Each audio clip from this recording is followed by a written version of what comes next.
मुंसफा दा मुंसफ पंचायत दा सरपंच अज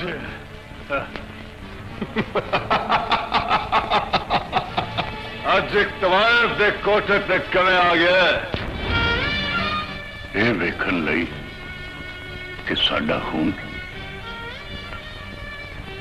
साडे खून च जहर किवें घुल रहा है और अपने लहू च जहर घोलिया ना किसी की जिंदगी च जहर ते नहीं घोलिया।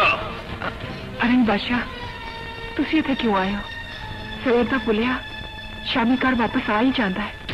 भुले हुए भी घर आ जाते ने पर रुसे हुए कदों वापस आते ने असी तो कदी ये सोचिया भी नहीं सी। जिस पुत्र नूं सरकार अनैत शाह कादरी रहमतुल्लाह अलैह दे मज़ार ते मनता मांग के लिया सी उसकी खातिर भी सानू इस बाजार च भी आना पेगा।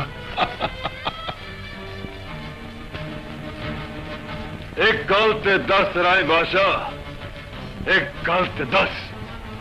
और जिस भरा नूं अपनी हवेली चो कढ़िया सी ओदे पिछे ते तू 20 साल तो नहीं गया और ते पुत्र दे पिछे 20 दिनां च आ गए।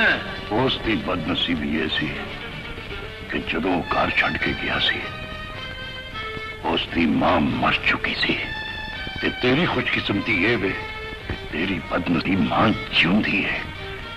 जिद्दे अथुआ दे हर च रुड़दी इस बाजार विच आ गए हैं। चंगा किता ही राई बादशाह, चंगा किता ही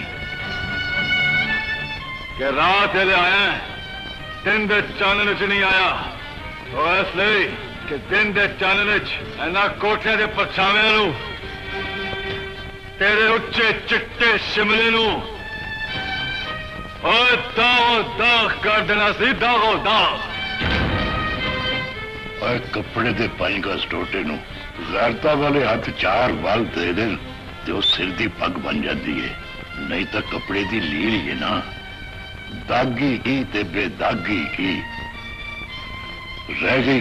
कोठे दे परछावां वाली गल वो तब बादशाही मस्जिद दे मीनारां ते भी पैंदे ने पर उन्हां मीनारां दी अजमत नूं कोई फर्क नहीं पैंदा।